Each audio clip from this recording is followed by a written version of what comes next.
ദൈവത്തിന് സ്വതന്ത്രം കഴിഞ്ഞ ദിവസങ്ങളൊക്കെ ആയിട്ട് ദൈവവചനം വളരെയധികം ചിന്തിക്കാൻ ഓരോ വിശ്വാസികൾക്കും സാഹചര്യം ലഭിക്കുന്നവർക്ക് ഞാൻ ദൈവത്തെ സ്തുതിക്കുന്നു. നമ്മൾ കഴിഞ്ഞ 2 സ്മോൾ ഗ്രൂപ്പുകളിലായിട്ട് ചിന്തിച്ചുകൊണ്ടിരിക്കുന്ന വചനഭാഗത്തിൽ നിന്ന് ഉരുത്തിരിഞ്ഞ ഒരു ചിന്തയാണ് ഞാനിന്ന് പറയാൻ ആഗ്രഹിക്കുന്നത്. അതോടൊപ്പം മറ്റൊരു കാര്യം, നമ്മൾ കഴിഞ്ഞ ദിവസം പറഞ്ഞൊരു കാര്യമാണ്, ഈ മനുഷ്യന് സ്വാതന്ത്ര്യം വേണമെന്ന്, കുട്ടികൾക്ക് സ്വാതന്ത്ര്യം വേണമെന്നൊക്കെയാണ് പൊതുവെ എല്ലാവരും പറയാറുള്ളത്. പക്ഷേ ആ സ്വാതന്ത്ര്യം ഇപ്പോൾ അതിര് കടക്കുന്നുവെന്ന് അവർക്ക് തന്നെ ബോധ്യമായി തുടങ്ങി. എന്ന് പറഞ്ഞാൽ യൂറോപ്പിലുടനീളം അതൊരു കളർ കോഡ് തന്നെ പറഞ്ഞിട്ടുണ്ട്. 14 വയസ്സുള്ളവർ, 15 വയസ്സുള്ളവർ, 16 വയസ്സുള്ളവർ, ആ പ്രായമൊക്കെ എത്തിയതിന് ശേഷം സോഷ്യൽ മീഡിയ ഉപയോഗിച്ചാൽ മതി എന്നുള്ളൊരു തീരുമാനത്തിലേക്ക് ഈ പറയുന്ന രാജ്യങ്ങൾ മുഴുവൻ എത്തുകയാണ്.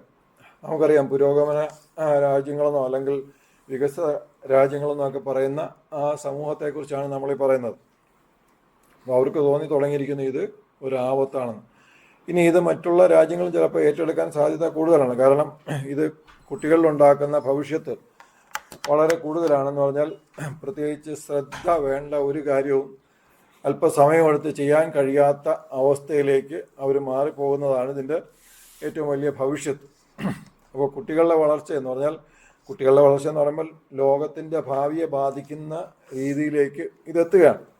എന്നാൽ എല്ലാവർക്കും ഇതത്ര ഇഷ്ടമല്ല. എന്ന് പറഞ്ഞാൽ ഇതുകൊണ്ട് സമ്പത്ത് നഷ്ടമാകുന്ന അല്ലെങ്കിൽ ഇതുകൊണ്ട് ലാഭം കുറയുന്ന പലർക്കും ഇതത്ര താല്പര്യമല്ല. അവരതിനെ എതിർക്കാനും ശ്രമിക്കുന്നുണ്ട്. ഞാൻ ചില വർഷങ്ങൾക്ക് മുമ്പ് പറഞ്ഞൊരു കാര്യമാണ്. എന്ന് പറഞ്ഞാൽ ഇവിടെ ഏറ്റവും കൂടുതൽ ഇന്നത്തെ കാലത്ത് ഉപയോഗിക്കപ്പെടുന്ന ഒരു സംഗതിയാണ് ഇൻസ്റ്റഗ്രാം. വ്യവസായത്തിനും എല്ലാത്തിനും ഉപയോഗിക്കുന്ന ഒരു സംഗതിയാണ് ഇത്. 33% പെൺകുട്ടികൾക്ക് ദോഷകരമാണെന്ന് ആ കമ്പനി തന്നെ ഗവേഷണത്തിൽ കണ്ടുപിടിച്ചു. എന്നിട്ട് ആ ഗവേഷണത്തിൻ്റെ വിവരങ്ങൾ മുഴുവൻ അവർ മുക്കി. ഒരു സ്ത്രീ ഇത് പുറത്തു കൊണ്ടുവന്നിട്ട് അവിടുത്തെ പാർലമെൻറ്റിൽ അതിൻ്റെ സ്ഥാപകനെ വിളിച്ച് വെള്ളം കുടിപ്പിച്ചു. എന്നിട്ടും വലിയ മാറ്റമൊന്നും ഉണ്ടായില്ല. പിന്നെ ആകെ ഉണ്ടായൊരു മാറ്റമെന്ന് പറഞ്ഞാൽ, അവർ പുതിയൊരു സംവിധാനം കൂടെ തുടങ്ങാൻ ആഗ്രഹിച്ചിരുന്നു. എന്ന് വെച്ചാൽ, ഈ ഇൻസ്റ്റഗ്രാമൊക്കെ ഓരോരുത്തർക്ക് എടുക്കാവുന്ന ഒരു പ്രായപരിധിയുണ്ട്, 12 ആണെന്ന് എൻ്റെ അറിവ്. എന്നാൽ കുട്ടികൾക്കായിട്ട് കുറച്ചുകൂടെ ലളിതമായിട്ടുള്ളൊരു സംഗതി ചെറിയ പ്രായത്തിൽ ആരംഭിക്കത്തക്കവണ്ണം ഒരു സോഷ്യൽ മീഡിയ സംവിധാനം ഉണ്ടാക്കിയതിന് ശേഷം അവരെ 12 വയസ്സാകുമ്പോൾ പതുക്കെ നേരെ കൊണ്ടുവന്ന് ഇൻസ്റ്റഗ്രാമിലേക്ക് എത്തിക്കാനുള്ളൊരു സംവിധാനം അവർ ചെയ്തിരുന്നു. അത് വേണ്ടാന്ന് നിർബന്ധമായിട്ടും ഗവൺമെൻറ് ഉത്തരവ് കൊടുത്തവരെ അത് ചെയ്യിച്ചില്ല. പക്ഷേ ബാക്കി എല്ലാ കാര്യങ്ങളും അവർ തുടരുന്നുണ്ട്. എന്ന് മാത്രമല്ല, ലോകത്തെ ഏറ്റവും മോശപ്പെട്ട വ്യവസായം, ലോകത്തിൻ്റെ ഉൽപ്പത്തി മുതലുള്ള വ്യവസായമാണ് നമ്മുടെ പൂർവ്വപിതാവായ യഹൂദയ്ക്ക് പറ്റിയ ഒരു അബദ്ധം പറ്റിയൊരു വ്യവസായമുണ്ട്. ആ വ്യവസായം, അതിനു പോലും കുട പിടിച്ചു കൊടുക്കാൻ ഈ സോഷ്യൽ മീഡിയ സംവിധാനങ്ങൾ മനസ്സലിവ് കാണിച്ചിട്ടുണ്ട്. എന്ന് പറഞ്ഞാൽ, അവരതിന് പറഞ്ഞ ന്യായം എന്താണെന്ന് വെച്ചാൽ, നമ്മുടെ വ്യവസായം ചില രാജ്യങ്ങൾക്ക് ചെയ്യാൻ വേണ്ടി നമ്മൾ ചിലവാക്കുന്ന ഒരു ചിലവായിട്ട് അതിനെ കണ്ടാൽ മതിയെന്ന്. ഞാൻ പറഞ്ഞ ആശയം മനസ്സിലാകുന്നില്ല. എന്ത് വൃത്തികെട്ട കാര്യത്തിനും അവർ തയ്യാറാണ്. പക്ഷേ എന്ത് ചെയ്യണം? അവർക്ക് ലാഭം ഉണ്ടാകണമെന്ന് മാത്രമേ മനുഷ്യൻ്റെ താല്പര്യമുള്ളൂ. ഇങ്ങനെ ലോകത്തിലാണ് നമ്മൾ നിൽക്കുന്നത്. അതിനെക്കുറിച്ച് നമ്മൾ തീർച്ചയായിട്ടും ബോധ്യമുള്ളവരായിരിക്കണം. അത് തീർച്ചയായിട്ടും നിരന്തരം ദൈവവചനം മനസ്സിലാക്കുകയോ ദൈവത്തെക്കുറിച്ച് ചിന്തിക്കുകയോ ക്രിസ്തുവിനെ മനസ്സിലാക്കാൻ ശ്രമിക്കുകയോ ചെയ്യുന്നവർക്ക് ഇതുണ്ടാകാൻ വലിയ പ്രയാസമില്ല. പലരും വന്ന് ചോദിക്കാറുണ്ട്. എന്ന് പറഞ്ഞാൽ, എൻ്റെ അടുത്തല്ല, ഒരുപാട് ദൈവദാസന്മാരോട് ദൈനംദിന കാര്യങ്ങളെക്കുറിച്ച് പോലും ചോദിക്കുന്നവരാണ്. കുട്ടികളെ ഡാൻസ് പഠിപ്പിക്കാൻ വിടണോ, കുട്ടികളെ സ്പോർട്സിന് വിടണോ, ഏതൊക്കെ സ്പോർട്സ് ആകാം, ഏതൊക്കെ ജോലിക്ക് പോകാം. നേരത്തെയൊക്കെ എന്ന് പറഞ്ഞാൽ ഇതിനൊക്കെ ലിസ്റ്റ് ഉണ്ടായിരുന്നു. എല്ലാ കാലങ്ങളിലും വിവിധങ്ങളായ ലിസ്റ്റുകൾ ഓരോ സഭകൾ തയ്യാറാക്കിയിട്ടുണ്ട്. ക്രിസ്ത്യാനികൾക്ക് കാണാൻ പോകുന്ന സിനിമയുടെ ലിസ്റ്റുണ്ട്, ക്രിസ്ത്യാനികൾ ചെയ്യാൻ പറ്റുന്ന ജോലിയുടെ ലിസ്റ്റുണ്ട്. ഇങ്ങനെയൊക്കെ ഒരുപാട് കാര്യങ്ങൾ, അത് പരസ്യമല്ലെങ്കിൽ പോലും രഹസ്യമായിട്ട് ഇതൊക്കെ കാര്യങ്ങളുണ്ട്. നമ്മളിങ്ങനെ പരാശ്രയത്തിൽ ജീവിക്കേണ്ടവരല്ല. തീർച്ചയായിട്ടും നമുക്ക് അക്ഷരാഭ്യാസമുള്ളവരാണ്, ദൈവവചനം വായിക്കാൻ കഴിവുള്ളവരാണ്. ഈ അടുത്ത സമയത്ത് സംസാരിച്ചൊരു വസ്തുത, നമ്മുടെ ദൈവവചനത്തെക്കുറിച്ച് നമുക്ക് പൂർണ്ണ ബോധ്യം ഉണ്ടായിരിക്കണം. ഈ നമ്മൾ വായിക്കുന്ന ദൈവവചനം ദൈവം സ്വർഗത്തിൽ നിന്ന് നേരിട്ട് ഇങ്ങോട്ട് കൊണ്ടു തന്നതല്ല. പരിശുദ്ധാത്മാവിൻ്റെ നിയോഗത്താൽ ദൈവഭക്തന്മാരെ ഉപയോഗിച്ച് ദൈവം എഴുതിച്ചതാണ് നമ്മൾ വായിക്കുന്ന ദൈവവചനം. അത് പരിശുദ്ധാത്മ പ്രേരിതമാണ് എന്നുള്ളതാണ് നമ്മൾ ആദ്യം മനസ്സിലാക്കേണ്ടത്. എന്ന് പറഞ്ഞാൽ ഇത് ഞാൻ പറയുന്ന ചില വാക്കുകൾ നിങ്ങൾ ഗ്രഹിച്ചിരിക്കേണ്ടതിൻ്റെ ആവശ്യം എന്താണെന്ന് ചോദിച്ചാൽ, നമ്മൾ ഇതിനെക്കുറിച്ച് പറയുമ്പോൾ വളരെ സൂക്ഷ്മതയോടെ വേണം പറയാൻ. കാരണം ഇത് ദൈവം തന്നു എന്ന് പറയുമ്പോഴത്തേക്ക് അതിനൊരു പെർഫെക്ഷൻ ഉണ്ടാകും. മനസ്സിലായില്ലേ? അപ്പോൾ അത് ചോദ്യം ചെയ്യാൻ വേണ്ടിയാണ് ഈ ഒരു ആശയം ഇങ്ങോട്ട് കൊണ്ടുവരുന്നത്. ഞാനതെല്ലാം ആ വിഷയത്തിലേക്ക് അധികം പോകാതെ ഞാൻ എൻ്റെ പ്രധാന വിഷയത്തിലേക്ക് ഞാൻ വരാം. ഞാനിന്ന് പറയാൻ ആഗ്രഹിക്കുന്നത് ആരാധനയെക്കുറിച്ചാണ്. എങ്കിലും അത് ക്രിസ്തുവിനെക്കുറിച്ചുള്ള അറിവ് ആരാധനയ്ക്ക് വേണ്ടത് എന്തുകൊണ്ട് എന്ന് പറയാനാണ് ആഗ്രഹിക്കുന്നത്. മനസ്സിലായ? ആരാധനയെക്കുറിച്ചാണ് പറയാൻ ആഗ്രഹിക്കുന്നത്. പക്ഷെ ആരാധനയ്ക്ക് ക്രിസ്തുവിനെക്കുറിച്ചുള്ള അറിവ് എന്തുകൊണ്ട് വേണം എന്നുള്ളതാണ്.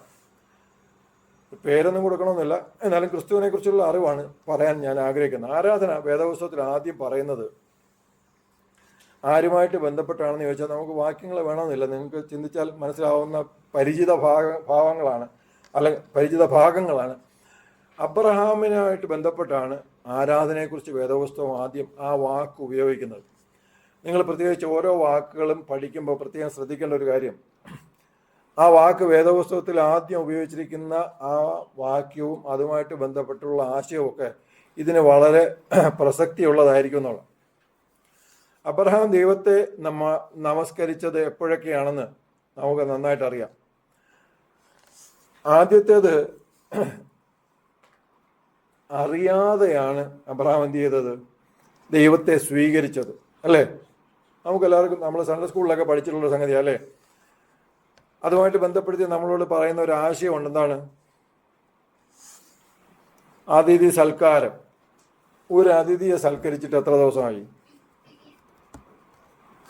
എനിക്ക് ആവശ്യമുള്ള സംഗതി അല്ലല്ലേ, എന്നാലും ഞാൻ അങ്ങ് പോയതാ.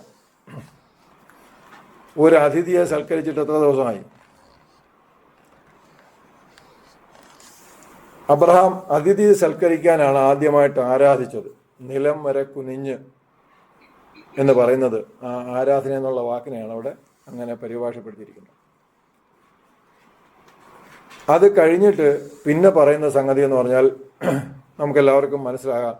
അബ്രഹാം മകനുമായിട്ട് യാഗത്തിന് പോകുമ്പോൾ അബ്രഹാമിൻ്റെ ജോലിക്കാരോട് പറയുന്നതാണ്, ഞാനും ബാലനും അവിടത്തോളം ചെന്ന് ആരാധന കഴിഞ്ഞ് മടങ്ങി വരാം.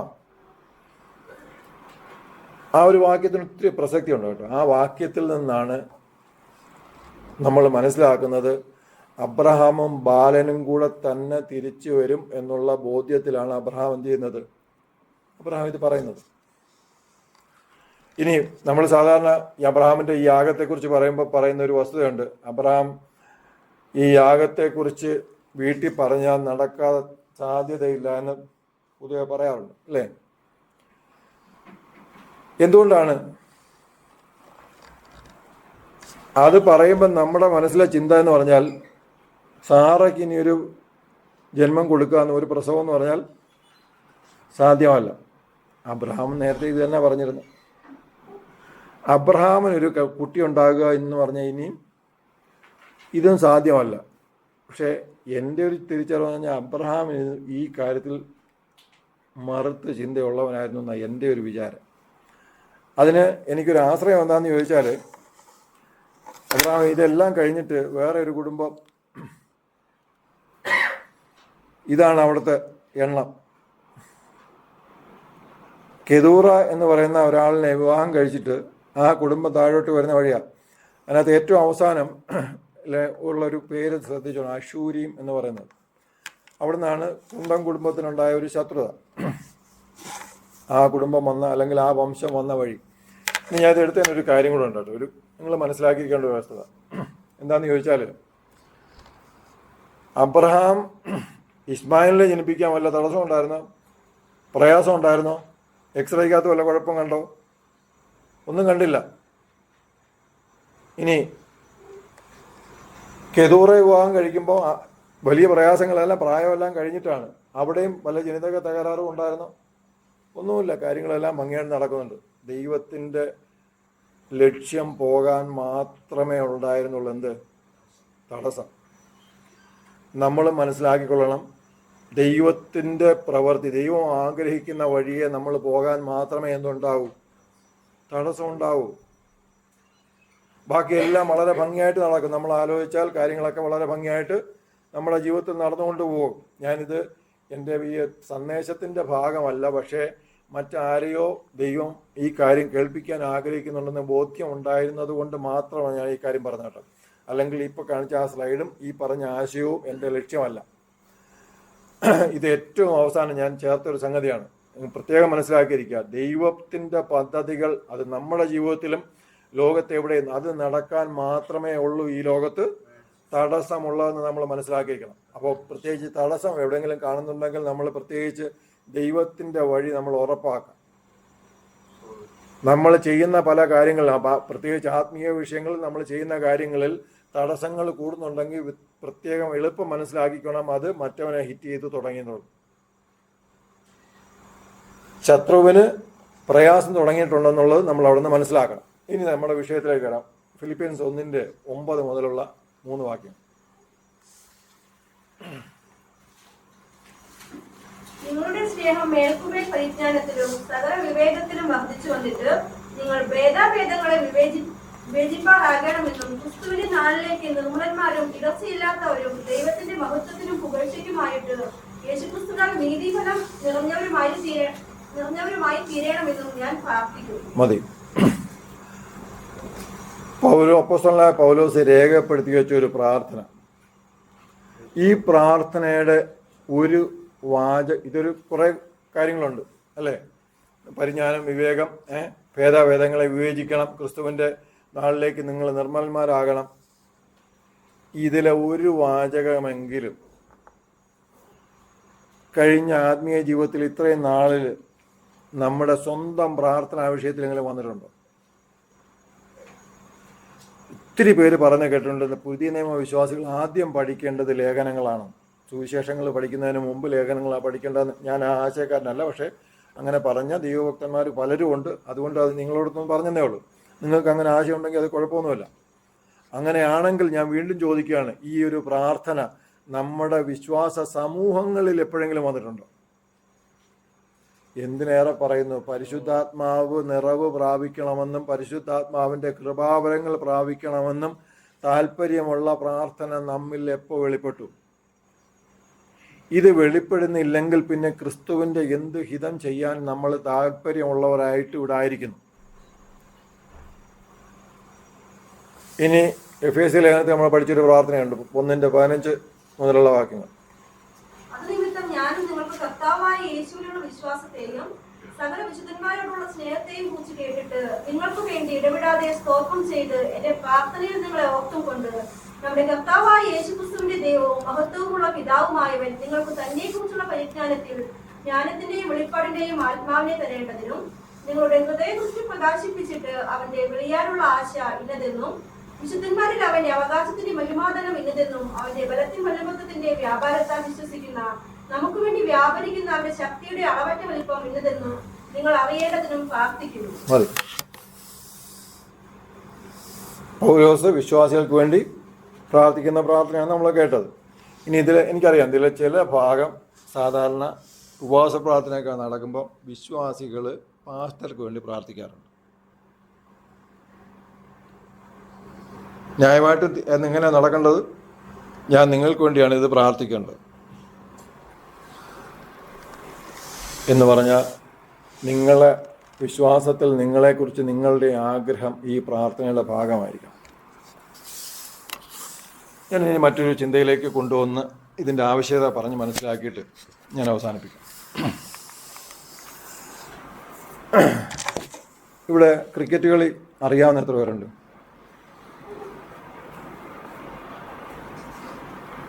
ഒരു വിരളെങ്കിലും ഇങ്ങനെ വെക്കിയാൽ മതി.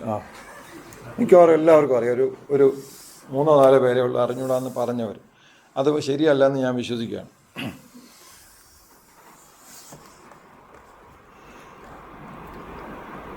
ആ മേളിലിരിക്കുന്ന സാധനം ബെയിൽസ് എന്നാണ് പറയുന്നത്, ചിലർക്ക് പേര് അറിഞ്ഞുകൊണ്ടായിരിക്കാം. ഇത് തെറിച്ച് കഴിഞ്ഞാൽ ഏതെങ്കിലും കളിയുടെ ഇടയ്ക്ക് ഇത് വീണ് പോയെന്നിരിക്കട്ടെ, ഇത് കഴിഞ്ഞാൽ റണ്ണൗട്ടിനുള്ള ഒരു സാഹചര്യം വന്നാൽ അതെങ്ങനെ അപ്പീൽ ചെയ്യാമെന്ന് എത്ര പേർക്കറിയാം? 1 2 പോളിനറിയാം, കൈ വെക്കാൻ വയ്യാത്തായിരിക്കും അല്ലേ? 3 ഒരു 5 പേർക്കറിയാം.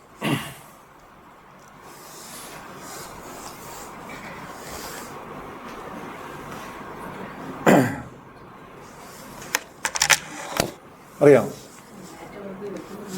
അല്ലല്ല, റണ്ണൗട്ട് ആവണമെങ്കിൽ ആക്കണമെങ്കിൽ ബാറ്റ് പോലും മുട്ടരുത്, ലൈനിൽ മുട്ടരുത്. പക്ഷെ 2 വഴി, 2 3 വഴികളുണ്ട്. എന്ന് പറഞ്ഞാൽ, ഒന്ന് ഈ ബെയിൽസ് എടുത്ത് തിരിച്ചു വെച്ചിട്ട് അപ്പീൽ ചെയ്യണം, തിരിച്ചു വെച്ചിട്ട് തട്ടിയിട്ടിട്ട് അപ്പീൽ ചെയ്യണം. അതല്ലെന്നുണ്ടെങ്കിൽ സ്റ്റെമ്പ് ഊരി കൈയിൽ പിടിച്ചിട്ട്, അത് ബോളുള്ള കൈയിൽ തന്നെ പിടിച്ച് അപ്പീൽ ചെയ്യണം. ക്രിക്കറ്റിലാണ് ഏറ്റവും കൂടുതൽ കോംപ്ലക്സ് ആയിട്ടുള്ള നിയമങ്ങളുള്ളത്. ഇനി ഫുട്ബോൾ അറിഞ്ഞുകൂടാത്തവർ വളരെ കുറവാണ്, അതെല്ലാവർക്കും അറിയാം. ഫുട്ബോളിൻ്റെ ഓഫ് സൈഡ് നിയമം നിങ്ങളുടെ ആയുസിൽ തന്നെ എത്ര തവണ മാറിയിട്ടുണ്ടെന്നറിയാം? ഒരാൾക്കറിയാം.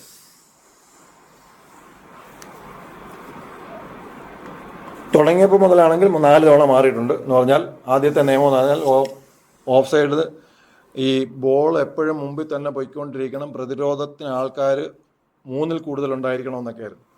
അത് 3 ആക്കി, 2 ആക്കി, 1 ആക്കി, ഇപ്പോൾ ഏറ്റവും അവസാനം പ്രതിരോധത്തിന് ആൾ വേണ്ട എന്നുള്ള സ്ഥിതി, ഒരു പരിധി വരെ. എന്ന് പറഞ്ഞാൽ ബോൾ അവൻ്റെ കയ്യിലില്ലാത്തപ്പോൾ അവന് വേണമെങ്കിൽ കുറ്റിയടിച്ച് അപ്പുറത്ത് നിൽക്കാം.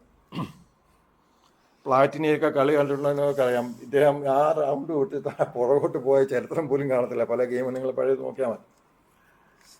ഞാൻ എന്തിനാ ഇത്ര പറഞ്ഞെന്നറിയാം? നല്ലൊരു ഫുട്ബോൾ ഗെയിം ആസ്വദിച്ചുകൊണ്ടിരിക്കുമ്പോൾ നിങ്ങൾക്കിഷ്ടമുള്ള സ്ഥലത്തേക്ക് ഗോൾ എത്താൻ പോകുന്നു, നിങ്ങൾക്കൊന്നും മനസ്സിലാവുന്നില്ല, റെഫറി വിസിലടിക്കുന്നു.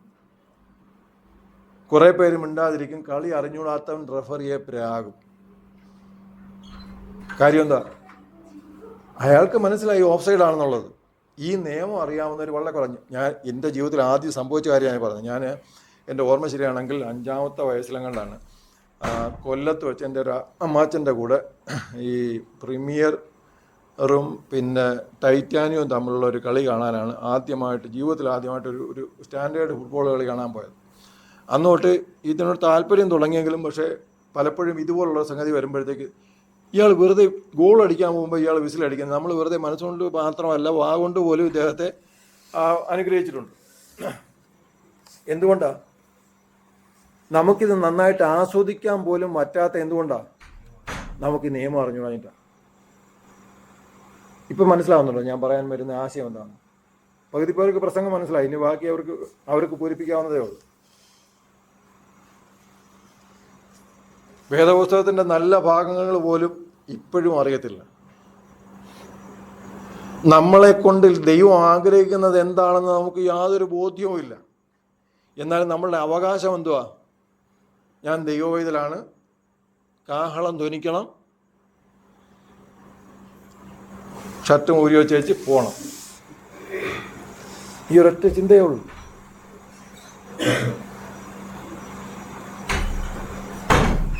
ദൈവത്തെ അറിയാതെ നമ്മൾ എങ്ങനെ ആരാധിക്കാൻ പോവുക? ഈ ഫാൻസ് അസോസിയേഷൻ നിങ്ങൾ കേട്ടിട്ടുണ്ടായിരിക്കും, നിങ്ങൾക്കറിയാൻ വഴിയില്ല, ഞാൻ പറയാം. ഈ സിനിമാ നടന്മാർക്ക് അവരെ ഇഷ്ടപ്പെടുന്നവർ ഇവിടെ മിക്കവാറും പെന്തക്കോസുകാരാണ്, അതുകൊണ്ട് അവർക്ക് ഇതിനെക്കുറിച്ച് വലിയ ജ്ഞാനമില്ല. സിനിമാ നടന്മാർക്കെല്ലാം അവരെ ഇഷ്ടപ്പെടുന്നവരെ ഒരു അസോസിയേഷൻ എല്ലാ സ്ഥലത്തും ഉണ്ട്. അപ്പോൾ തിരുവനന്തപുരത്ത് ഇതിൻ്റെ ഒരു രീതി എന്താണെന്ന് വെച്ചാൽ, ഞാൻ യുവാവായിരിക്കുമ്പോൾ ഉള്ള രീതി, ഒരു നടൻ്റെ സിനിമ വന്നാൽ ആ നടനെ ഇഷ്ടപ്പെടുന്നവർ കൈയടിച്ച് പ്രോത്സാഹിപ്പിക്കാൻ വേണ്ടി ആദ്യത്തെ ദിവസം ഇടിച്ചു കയറും. വേറെ 1-2 നടന്മാർ ആൾക്കാരും കൃത്യമായിട്ട് സംഘം ചേർന്ന് കയറും. സംഘം ചേർന്ന് അതിന് പോകാനൊക്കെ, ഇല്ലെങ്കിൽ അടി കൊണ്ട് വല്ലാതായി പോകും. എന്തിനാ? കൂവി തോപ്പിക്കാൻ.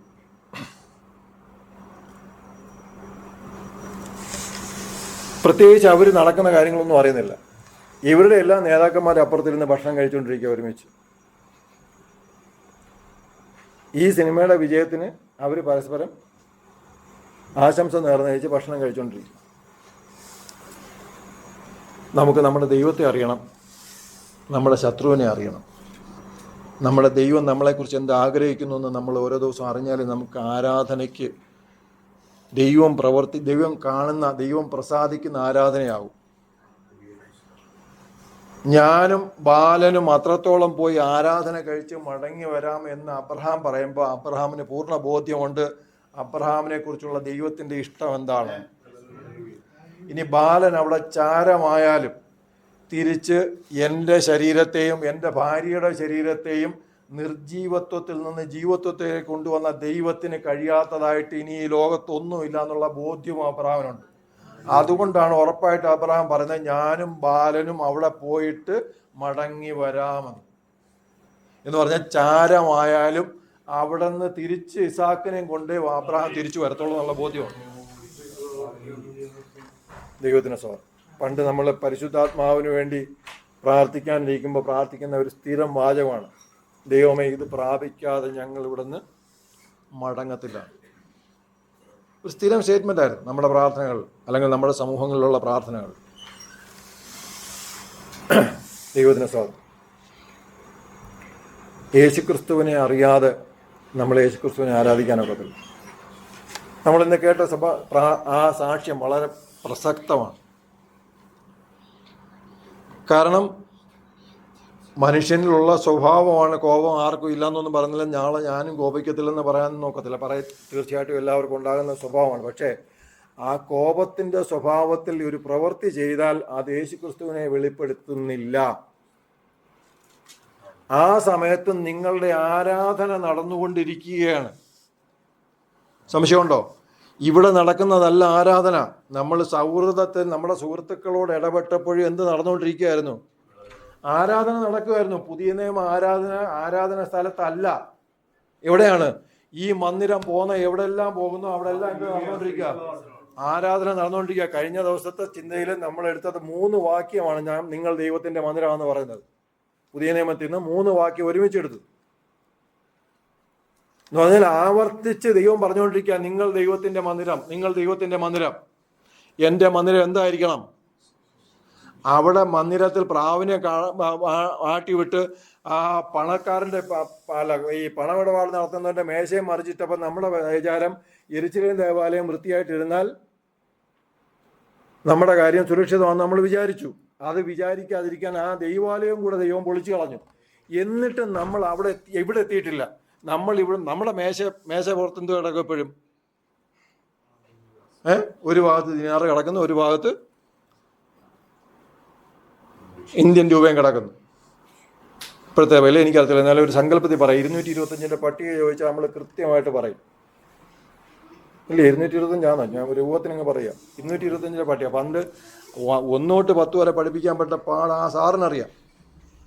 ഇപ്പം നമ്മൾ നിഷ്പ്രയാസം 225 വരെ പഠിച്ചു.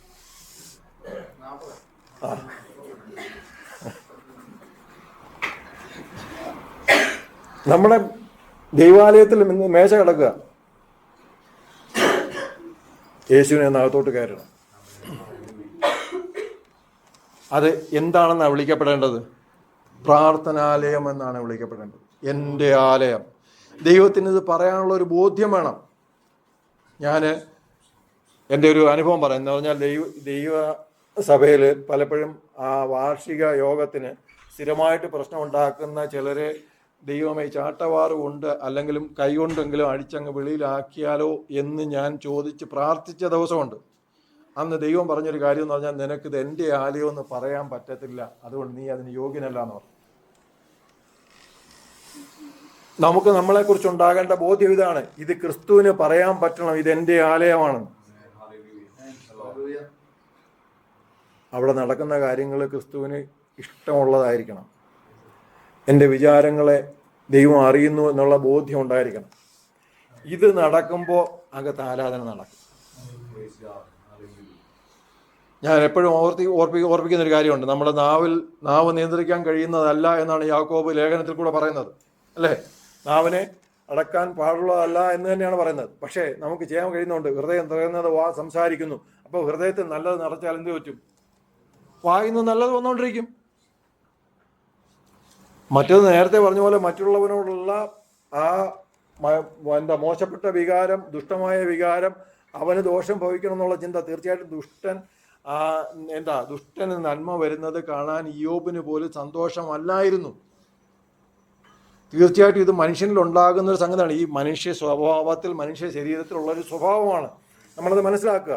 പക്ഷേ ഇതിനാണ് ക്രിസ്തു നമ്മിലേക്ക് വന്ന് നമുക്ക് വലിയൊരു പ്രത്യാശ നമുക്ക് തന്നിരിക്കുന്നത്.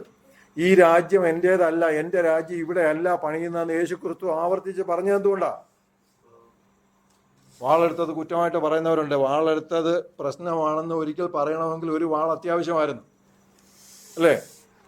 വാളെടുക്കുന്നവൻ വാളാൽ മരിക്കും എന്ന് പറഞ്ഞാൽ പറ്റിയത് ഒരു വാൾ അവിടെ ഉള്ളതുകൊണ്ട് അതിനുവേണ്ടി ഒന്ന് എടുക്കാൻ പറഞ്ഞു. ഒന്നുണ്ടെന്ന് പറഞ്ഞപ്പോൾ എന്താ പറഞ്ഞു? മതിയെന്നാ പറഞ്ഞല്ലേ? ഒരു 5-6 വേണമെന്ന് പറഞ്ഞു. ഇല്ല, ഒരു ചെവി ഇറക്കാൻ ഒരെണ്ണം മതിയായിരുന്നു. അന്ന് അത് വിറ്റ് ചെയ്തില്ലെങ്കിൽ പത്രോസിൻ്റെ ഗതി അന്നത്തെ ആ നിമിഷം തന്നെ യേശുവിന് മുമ്പേ പത്രോസ് വിധിയിലായിരുന്നു. മറ്റേ ഒരു കള്ളൻ്റെ ആവശ്യം വരത്തില്ലായിരുന്നു.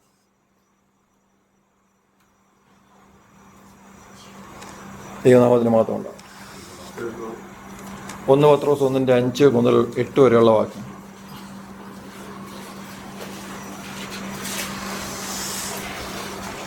മാലിന്യം, വാട്ടം എന്നിവ ഇല്ലാത്തതുമായ അവകാശത്തിനായി തന്നെ വീണ്ടും വെളുപ്പിച്ചിരിക്കുന്നു. അതിൽ നിങ്ങൾ ഇപ്പോൾ അല്പനേരത്തേക്ക് നാനാ പരീക്ഷകളാൽ ദുഃഖിച്ചിരിക്കേണ്ടി വന്നാലും ആനന്ദിക്കുന്നു. അഴിഞ്ഞു പോകുന്നതും തീയിൽ ശോധന കഴിക്കുന്നതുമായ പൊന്നിനേക്കാൾ 2 പത്രോസ് 1:5 അത് നിമിത്തം തന്നെ നിങ്ങൾ സകല ഉത്സാഹവും കഴിച്ച് വിശ്വാസത്തോടെ വീര്യവും, വീര്യത്തോട് പരിജ്ഞാനവും, പരിജ്ഞാനത്തോട് ഇന്ദ്രിയജയവും, ഇന്ദ്രിയജയത്തോട് സ്ഥിരതയും, സ്ഥിരതയോട് ഭക്തിയും, ഭക്തിയോട് സഹോദരപ്രീതിയും, സഹോദരപ്രീതിയോട് സ്നേഹവും കൂട്ടിക്കൊള്ളുകയും. 8 വാക്യം. ഇവ നിങ്ങൾക്കുണ്ടായി വർദ്ധിക്കുന്നുവെങ്കിൽ നിങ്ങൾ നമ്മുടെ കർത്താവായ യേശുക്രിസ്തുവിന്റെ പരിജ്ഞാനം സംബന്ധിച്ച് ഉത്സാഹമില്ലാത്തവരും നിഷ്ഫലന്മാരും ആയിരിക്കില്ല. കർത്താവായ യേശുക്രിസ്തുവിന്റെ പരിജ്ഞാനം സംബന്ധിച്ച് ഉത്സാഹമില്ല. കർത്താവായ യേശുക്രിസ്തുവിനെ കുറിച്ചുള്ള പരിജ്ഞാനം ലഭിക്കാൻ നമുക്കിപ്പോൾ ഏറ്റവും ലളിതമായ മാർഗം എന്താണ്? വേദപുസ്തകം വായിക്കുകയാണ്. ഇതിന് ഉത്സാഹമില്ലാതിരിക്കുന്നെങ്കിൽ നിങ്ങൾക്ക് മേളിൽ പറഞ്ഞ പ്രശ്നങ്ങളെല്ലാം ഉണ്ടെന്നാണ്. അതിൽ ചിലപ്പോൾ എവിടെങ്കിലും ആയിരിക്കാം, ചിലപ്പോൾ തുടക്കത്തിലേ കാണും. ആദ്യത്തെ വിശ്വാസമാണ്. അതിന് വീര്യം, പരിജ്ഞാനം, ഇന്ദ്രിയജയം, സ്ഥിരത, ഭക്തി, ഇങ്ങനെ കുറേ സംഗതികളുണ്ട്. ഇതിലെവിടെങ്കിലും നമുക്കൊരു ചെറിയ പ്രശ്നം ഉണ്ടെങ്കിൽ എന്ത് പറ്റുന്നില്ല? യേശുക്രിസ്തുവിൻ്റെ പരിജ്ഞാനത്തിൽ നമുക്ക് വളർച്ച പ്രാപിക്കാൻ ഉത്സാഹമില്ല, വചനം വായിക്കാൻ ഉത്സാഹമില്ല എന്ന് തോന്നുന്നുണ്ടെങ്കിൽ നിങ്ങൾ മനസ്സിലാക്കേണ്ടത് നിങ്ങളെക്കുറിച്ച് ദൈവം വളർച്ചയിൽ ആഗ്രഹിച്ചിരിക്കുന്ന കുറേ കാര്യങ്ങളിൽ എവിടെയൊക്കെയോ വീഴ്ച സംഭവിച്ചിരിക്കുന്നു. നിങ്ങൾ നിഷ്ഫലന്മാരാകത്തില്ല എന്ന് പറഞ്ഞാൽ ഫലം കായ്ക്കാത്ത അവസ്ഥ നിങ്ങൾക്കുണ്ടാകത്തില്ല. ദൈവത്തിന് സ്വാഗതം. ഫലം കായ്ക്കുന്നത് എങ്ങനെയാണെന്ന് സംശയമുള്ള ആരെങ്കിലും ഉണ്ടെങ്കിൽ തീർച്ചയായിട്ടും ഏറ്റവും എളുപ്പമാർഗം ഇപ്പോൾ പറഞ്ഞത് തന്നെ. ക്രിസ്തുവിൻ്റെ പരിജ്ഞാനത്തിൽ വളരാൻ ആഗ്രഹിച്ചാൽ തീർച്ചയായിട്ടും എന്ത് സംഭവിക്കും? ഫലം കായ്ച്ചുകൊണ്ടേയിരിക്കും. നമുക്ക് പ്രത്യേകിച്ച് അതിന് ഒരു സാഹചര്യമൊന്നും വരണമെന്നില്ല. ഓരോ ദിവസവും ഫലം കായ്ക്കാനുള്ള അവസരം ദൈവം തന്നുകൊണ്ടേയിരിക്കും. ദൈവത്തിന് സ്വാഗതം. 2 പത്രോസ് 2:20 വായിച്ചു. കർത്താവും രക്ഷിതാവുമായ യേശുക്രിസ്തുവിന്റെ പരിജ്ഞാനത്താൽ ലോകത്തിന്റെ മാലിന്യം വിട്ടോടിയവർ അതിൽ വീണ്ടും കുടുങ്ങി തോറ്റുപോയാൽ മതി. 3:18. കൃപയിലും നമ്മുടെ കർത്താവും രക്ഷിതാവുമായ യേശുക്രിസ്തുവിന്റെ പരിജ്ഞാനത്തിലും വളരുകയും മതി. നമ്മൾ പറഞ്ഞു വന്ന ആശയം യേശുക്രിസ്തുവിൻ്റെ പരിജ്ഞാനത്തെക്കുറിച്ചാണ് ഞാൻ വീണ്ടും വീണ്ടും പറയുന്നത്. ഇതിലാണ് നമുക്ക് വളർച്ച ആവശ്യം. ഈ വളർച്ച ഉണ്ടെങ്കിൽ നമുക്കുണ്ടാകുന്ന വ്യത്യാസം ഞാൻ നേരത്തെ പറഞ്ഞ ഉദാഹരണത്തിലേക്ക് വീണ്ടും പോവുകയാണ്. നമ്മുടെ ഇന്ത്യയും പാകിസ്ഥാനുമായിട്ടോ ഓസ്ട്രേലിയയുമായിട്ടോ ഒക്കെ ഒരു കളി നടക്കുന്നതെന്ന് വെച്ചോ, ക്രിക്കറ്റ് കളിയാണ്. നമ്മുടെ മുൻനിര ബാറ്റ്സ്മാൻമാർ ഒരു 2020 മാച്ചിലാണെങ്കിൽ മുൻനിരയിലുള്ള ഒരു 4 പേര് അല്ലെങ്കിൽ 5 പേര് ഔട്ടായി. നമുക്ക് വീണ്ടും ഒരു 120 റണ്ണോടെ വേണമെന്നുണ്ടെങ്കിൽ TV ഓഫ് ചെയ്യാൻ കളി അറിയാവുന്നവന് പിന്നെ അധികം താമസമില്ല. അവൻ ആ സ്റ്റേഡിയത്തിൽ നിന്ന് ഇരിക്കുകയാണെങ്കിൽ അവൻ അവിടെ നിന്ന് തീർച്ചയായിട്ടും ഇറങ്ങിപ്പോവും. കളി അറിഞ്ഞുകൂടാത്തവനാണോ, പൈസ മുതലാണോ, ഇനിയും തീരാനുണ്ടെന്ന് വിചാരിച്ച് എന്ത് ചെയ്യും? അവിടെ ഇരിക്കും. ഒരു ഇന്ത്യക്കാരൻ നിലയിൽ സന്തോഷം വരുന്ന ഒരു സംഗതിയും പിന്നെ അവിടെ കാണാനില്ല. ശോകരംഗങ്ങൾ മാത്രം കാണാനേ ഉള്ളൂ അവിടെ, അല്ലേ? എന്തുകൊണ്ടാണ് ഇത് സംഭവിക്കുന്നത്? നമ്മൾ ഈ കഥ അറിയാതെ ആട്ടം കാണുന്നവരെ പോലെ വിശ്വാസ ലോകത്തിരിക്കരുത്. നമ്മളെ അതിനുവേണ്ടി വിളിച്ചവരല്ല. യേശു ക്രിസ്തുവിനെ കുറിച്ചുള്ള പരിജ്ഞാനമുള്ളവരായി ഈ ലോകത്ത് ജീവിക്കാനാണ് നമ്മളെ വിളിച്ചിരിക്കുന്നത്. ഞാൻ ഒരിക്കൽ കൂടെ ഒരു കാര്യം കൂടെ, സ്ഥിരം പറയുന്ന വസ്തുതയാണെങ്കിലും ഒരിക്കൽ കൂടെ പറയണം.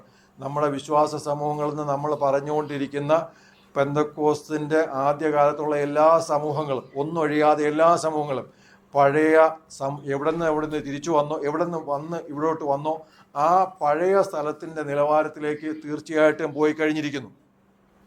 ക്രിസ്തുവിൻ്റെ സ്വഭാവം ഈ കൂട്ടത്തിലെങ്ങും ഇല്ലാത്ത സ്ഥലത്തേക്ക് നമ്മൾ എത്തിയിരിക്കുന്നു. എന്ന് മാത്രമല്ല, നമുക്കിതിനെ പ്രതിരോധിച്ച് ജീവിക്കാൻ പോലും കഴിയാത്ത മാനസികാവസ്ഥയിൽ നമ്മളും എത്തി. എന്ന് പറഞ്ഞാൽ, കഴിഞ്ഞ ദിവസം ഞാനൊരു വാക്ക് ഉപയോഗിക്കണം, ആ പറഞ്ഞ സംഗതിയുമായിട്ട് ബന്ധമില്ലെങ്കിലും എന്ന് പറഞ്ഞാൽ നമ്മളൊരു സിസ്റ്റത്തിലാണ്. അതുകൊണ്ട് നമുക്കിതിനകത്ത് നിന്ന് പുറത്തു വരാൻ കഴിയത്തില്ല എന്നുള്ളൊരവസ്ഥയിൽ. എന്ന് പറഞ്ഞാൽ, കൃത്യമായിട്ട് പറഞ്ഞാൽ നമ്മൾ പറയാൻ ആഗ്രഹിക്കുന്നത് അല്ലെങ്കിൽ പറയുന്നത്, യേശുക്രിസ്തുവിനെ പിൻപറ്റി ജീവിക്കാൻ, വചനം പറയുന്ന പോലെ ജീവിക്കാൻ നമ്മുടെ സിസ്റ്റം നമ്മളെ അനുവദിക്കുന്നില്ല, എനിക്കും അതിന് പറ്റുന്നില്ല എന്നുള്ളൊരവസ്ഥയിലേക്ക് നമ്മളെത്തി. ദൈവത്തിന് സ്തോത്രം. നമ്മൾ ദിവസവും പറയുന്ന ഒരു ആശയം വളരെ വ്യക്തമായിട്ട് ഞാൻ പറഞ്ഞു തന്നേ ഉള്ളൂ. യേശുക്രിസ്തുവിനെ ആരാധിക്കണോ? യേശുക്രിസ്തുവിനെ അറിയണം. യേശുക്രിസ്തു എന്താണ് ആരാധന എന്ന് പറഞ്ഞ് നമ്മളെക്കുറിച്ച് ഉദ്ദേശിച്ചത് എന്താണെന്ന് വെച്ചാൽ അത് നമ്മൾ അറിയണം. പലപ്പോഴും കൈകൊട്ടുകയും പാടുകയും ചെയ്ത് കുറച്ചു നേരം ശബ്ദത്തിൽ അന്യഭാഷയിലൊക്കെ ആരാധിച്ചു കഴിഞ്ഞാൽ ആരാധനയായി, അത് തൃപ്തിയായി എന്ന് പറഞ്ഞ് വരുത്തി തീർക്കുന്ന ഒരു സമൂഹമുണ്ടെങ്കിൽ തീർച്ചയായിട്ടും നിങ്ങളെ ഏതോ അന്ധതയിലേക്ക് നയിക്കുകയാണത്. അതുകൊണ്ട് ദൈവം ഒരു വിധത്തിലും ഒരു തൃപ്തിയും പ്രാപിക്കുന്നില്ല. അങ്ങനെ പ്രാപിക്കുമായിരുന്നെങ്കിൽ ഏലിയാവ് ഒരു വെല്ലുവിളി മുന്നിലേക്ക് വെച്ചപ്പോൾ അവിടെ ഏറ്റവും അധികം ബഹളം വെച്ചവർക്ക് ഒരു പ്രസാദമെങ്കിലും നൽകത്തക്കവണ്ണം ദൈവത്തിന് കഴിയണമായിരുന്നു. ഇനി ഹൊഫ്നിയും ഫിനെഹാസും കൂടെ പെട്ടകം എടുത്തുകൊണ്ട് യുദ്ധസ്ഥലത്തേക്ക് ചെന്നപ്പോൾ വേദപുസ്തകത്തിൽ ഒരിടത്തും പറയാത്ത വിധം പറഞ്ഞത്, ജനം ഭൂമി കുലുങ്ങുമാർ ആർത്തു എന്നാണ് പറഞ്ഞത്. ആ ആർപ്പ് കേട്ടിട്ട് ഫെലിസ്തീർ പേടിച്ചു പോയി. പക്ഷെ കുറച്ച് കഴിഞ്ഞപ്പോൾ ഈ പെട്ടകവും കൊണ്ടെന്തോ ഫെലിസ്തീർ പോയി, ഫെലിസ്തീർ അമ്പലത്തിലോട്ട് ഈ പെട്ടകവും കൊണ്ടുപോയി. ആർപ്പിനാണ് വിലയെന്നുണ്ടായിരുന്നെങ്കിൽ തീർച്ചയായിട്ടും അന്ന് പെട്ടകം പോകരുതായിരുന്നു. അപ്പോൾ പ്രവൃത്തി മോശമായിരുന്നിട്ട് തക്ക സമയത്ത് ഒരു ആർപ്പും ബഹളവും വെച്ച് കഴിഞ്ഞാൽ അവിടെ ദൈവം പ്രസാദിക്കുമെന്നുള്ള തിരിച്ചറിവ് നമുക്കൊരിക്കലും ഉണ്ടാകരുത്. ആർപ്പില്ലെങ്കിലും മനോവേദനയോടെ ദൈവസന്നിധി വന്നിരുന്നാൽ നമ്മുടെ മനോവേദന കാണുന്ന ഒരു ദൈവം നമുക്കുണ്ട്. ഒരു വിധവ ഒരു വെള്ളിക്കാശ് ഇട്ടപ്പോൾ ആ വെള്ളിക്കാശ് വരാനുണ്ടായ സകല വേദനയും തിരിച്ചറിഞ്ഞവനാണ് നമ്മുടെ യേശു. ദൈവത്തിന് സ്വാഗതം. വളരെ ഉദാരതയോടെ വലിയ സംഭാവന കൊടുത്തയാൾക്ക് ഒരു വേദന പോലും അനുഭവിക്കാതെയാണ് അത് കൊടുക്കാൻ കഴിഞ്ഞതെന്നുള്ളതും തിരിച്ചറിഞ്ഞ യേശുവാണ്. എന്ന് പറഞ്ഞാൽ നമ്മുടെ വ്യാജഭാവവും തിരിച്ചറിയുന്ന യേശു, നമ്മുടെ യഥാർത്ഥ പുറത്ത് കാണിക്കാത്ത ഭാവവും തിരിച്ചറിയുന്ന യേശു. ഈ യേശുവിനെ അറിഞ്ഞാലേ ആരാധിക്കാൻ പറ്റൂ. ഇല്ലെങ്കിൽ വ്യാജഭാവമായിട്ട് നമ്മൾ ആരാധിക്കും, വ്യാജഭാവമായിട്ട് കുടുംബജീവിതം കഴിക്കും. കുടുംബജീവിതത്തിലെ പ്രത്യേക താല്പര്യങ്ങൾ പോലും നമ്മൾ പലപ്പോഴും മറച്ചു വയ്ക്കുക, അല്ലെങ്കിൽ അവിടെ വ്യാജം കാണിക്കുക. കുടുംബജീവിതത്തിൽ ആ മനസ്സ് തുറന്ന് ഇടപെടാൻ കഴിയാതിരിക്കുക. പങ്കാളിയോട് ഒരു ശത്രുതാ മനോഭാവം വെച്ച് പുലർത്തുക. ഒരു വാക്ക് കൊണ്ട് ദേഷ്യം വന്നു കഴിഞ്ഞാൽ പിന്നെ മണിക്കൂറുകളോളം ആ ദേഷ്യത്തെ തുടരാൻ ആഗ്രഹിക്കുക.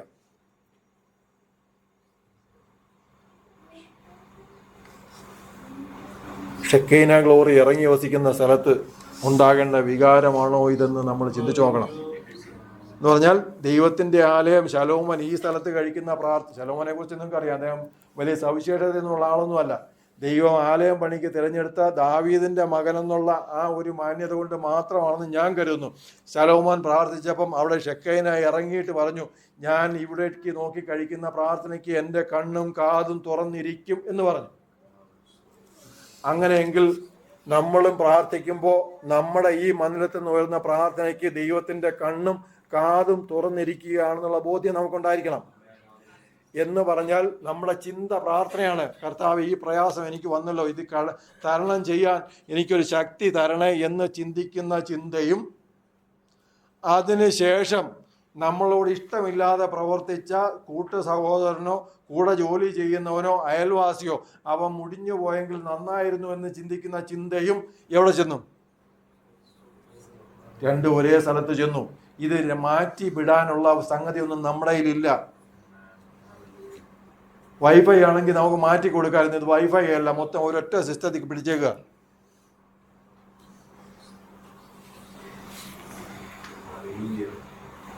VPN എന്ന് പറയുന്നൊരു സംവിധാനമാണ്, നിങ്ങൾ കേട്ടിട്ടുണ്ടോ? കുറച്ച് പേർക്ക് അറിയാം. എന്ന് പറഞ്ഞാൽ നമ്മൾ എവിടെ നിന്നാണ് ബ്രൗസ് ചെയ്യുന്നതെന്ന് അറിയാതിരിക്കാൻ ഉപയോഗിക്കുന്ന ഒരു സംവിധാനം. ഇനിയിപ്പോൾ ഇവൻ ഈ വൃത്തിയോട് പറഞ്ഞെന്നുള്ളത് പറയരുത്, ഇത് വായിച്ചാൽ മനസ്സിലാവുന്ന കുറേ സംഗതികളാണ്.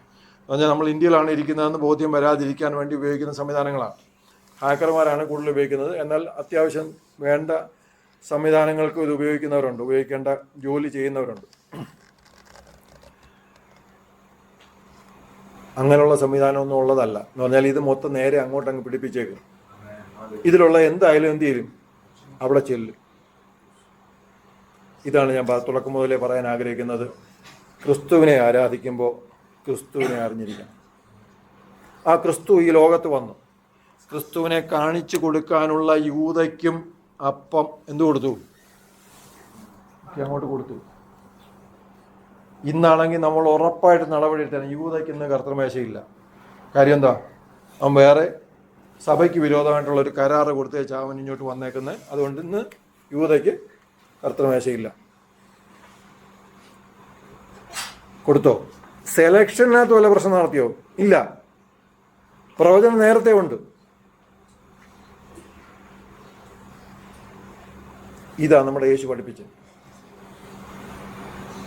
നമുക്ക് ആരോട് വിരോധിക്കാൻ കഴിയും?